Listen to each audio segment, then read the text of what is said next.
In My Hero Academia, we learn that a pro hero's performance can lead to massive financial rewards, not to mention fame and glory. Early on, Bakugo even declares that he'll surpass All Might, become the #1 hero, and amass a fortune to rival the wealthiest people in the world. And with All Might once being the #1 hero in Japan and the world, all while being celebrated as the symbol of peace before his retirement, it's safe to assume that All Might is stupid rich. But just how rich is he? That's what we're diving into today. Not the fame and glory, but the money. In this video, we'll be taking a closer look at what All Might owns, the power of his brand, and finally answer the question that no one asked for: how rich is All Might? So to start things off, in Vigilantes, which don't worry, this isn't a spoiler for the upcoming Vigilantes anime, but in Vigilantes, we see that All Might has his own agency located in the Roppongi Minato Ward in Tokyo, Japan, called Might Tower. This is important for the sole reason that this is where All Might lives in the series. Now, it's safe to assume that All Might owns this building, with him and his hero office occupying the top floor and the bottom floor being occupied by a cafe that he also seemingly owns, as it looks like the name of the cafe is called Might's Cafe. Plus, the building is called Might Tower, so I would be surprised if he didn't own this luxury looking building and everything in it at all, since we do end up learning that when a hero is ready to start an agency, they own the entire building. Now, Might Tower is at least 50 stories high, since on All Might's little business card it says Toshinori Yagi works for Might Productions' secondary clerical office on the 50th floor of Might Tower. From my research on how much a 50-story high building would cost, I found that depending on the location, material used, and design of the building, it can cost about 500 million upwards to 1.5 billion to build or buy an entire building. And since Might Tower leans towards the more luxurious side with its design and it being located in Roppongi, a known entertainment district, plus the amount of upgrades he had installed in the building so he can safely enter and exit the building from the roof doing hero work, it's safe to say that this building ran All Might at least $1.5 billion or more, making All Might a billionaire as early as Vigilantes. Which is crazy because this is the same guy who was flabbergasted about his UA teaching salary being so low. Truly a man of the people. Now, All Might dropping over, or at least close to, $1 billion for his agency is a lot of money, but it probably wasn't that big of a deal to All Might, seeing as aside from whatever he is able to get from being the symbol of peace and #1 hero for many years, which, judging by the way Bakugo speaks about it in the beginning of the series, the top heroes make a lot of money. Let's not forget that All Might wielded One For All the longest out of all of its users for a total of 40 years, meaning that he has had decades to accumulate wealth. On top of that, All Might's name and brand sells like hotcakes, as it's pretty much implied within My Hero Academia that All Might does do endorsement deals, where his image or even himself is used to promote products, which, given that heroes are treated as celebrities in My Hero Academia, we know that celebrities can get paid about $500,000 to $10 million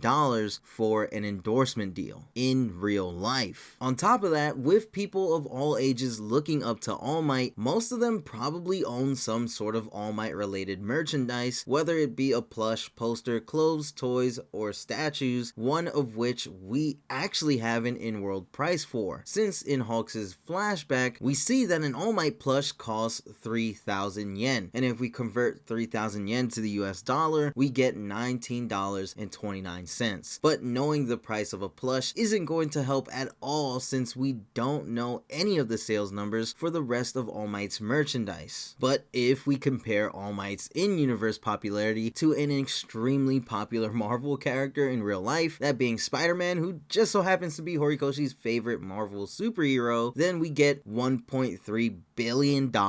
in merchandise sales. Granted, these are the 2014 sales numbers for Spider-Man, as it was sort of impossible for me to find a more recent year for Spider-Man merchandise sales, but since My Hero Academia came out in 2014, it almost seems fitting to use these numbers. So with it being stated in the anime that his time in America had brought him worldwide recognition, with his popularity only going higher as he came back to Japan. So having fame so early on in his life and staying at the #1 spot for decades on top of the endorsement deals and merchandise sales, All Might was most likely a multi-billionaire by the start of the series. At this point, it's clear that All Might in his long career of being a pro hero racked up a shit ton of money thanks to his popularity and brand. But we do know that All Might does end up going into retirement after his battle with All For One in Camino, and while this most likely wouldn't stop his massive amount of income from flowing thanks to his All Might merchandise and brand deals, we do know that he ends up losing the majority of his entire fortune, all thanks to his amazing armored All Might suit and Hercules. The armored All Might suit and Hercules are both extremely high tech, as the suit and car contain advanced weaponry, advanced AI technology, a level of nanotech, can fly, and can do a bunch more stuff that the anime hasn't gone into yet. The armored suit is basically the equivalent to an Iron Man suit, just with a bunch of attachments thanks to Hercules. In the manga, it's stated in volume 39's extra pages that All Might basically never spends money on himself, making him the humble goat that he is. But he poured almost his entire fortune into developing the armored All Might suit and Hercules, with it taking a disgusting amount of money to have Melissa Shield create them, meaning that All Might at this point was no longer a billionaire, and with the world at a total standstill thanks to the war, his pockets were feeling extremely light, as the suit and Hercules most likely costed All Might over billions of dollars to make and have shipped over to him from the US to Japan in such a short time. So while All Might is technically a billionaire due to one of his assets still being Might Tower, since we never really get an update on whether or not Might Tower is still a thing, or at the very least was sold once All Might entered into retirement, which he most likely still does own, as he does have his whole Might Productions brand to still run. And if Might Tower does ever come back in the future, I definitely would love to see it turned into like an Avengers Tower of sorts, where our heroes can meet to handle bigger threats. But at the very least, All Might is still more than financially stable, being a millionaire thanks to his brand deals and All Might products still out in the world by the time he joins the war against All For One. Plus, that stream of him suiting up as armored All Might probably shot up his sales and stocks through the roof, causing a whole new line of All Might merchandise to be produced, thus making All Might more billions down the line. So despite losing most likely billions of dollars on a high-tech armored suit and car, he is still one of the richest heroes in the world, earning millions and gaining billions, able to become a billionaire from his work as a hero, with All Might only really being beat out by Principal Nezu and potentially Momo Yaoyorozu when it comes to being one of the richest heroes in the world of My Hero Academia. Basically, even Endeavor wouldn't be able to catch up to all of the money All Might was making during his prime, and he probably doesn't even have nearly as much as All Might even after he spent billions on the armored All Might suit. Sorry Endeavor, but that discount on your merch put you behind All Might once again. Let me know in the comment section below your thoughts on how rich All Might is, and who should I cover next. I'm really not opposed to doing heroes from other franchises either. This could be a fun series we do from now on, but let me know everything in the comment section below. If you enjoyed the video, then be sure to Detroit smash that like button, and if you are new to the Kitoroki channel, then be sure to subscribe with notifications on so that you don't miss any My Hero Academia and My Hero Academia Vigilantes content. And I'll see you all in the next one.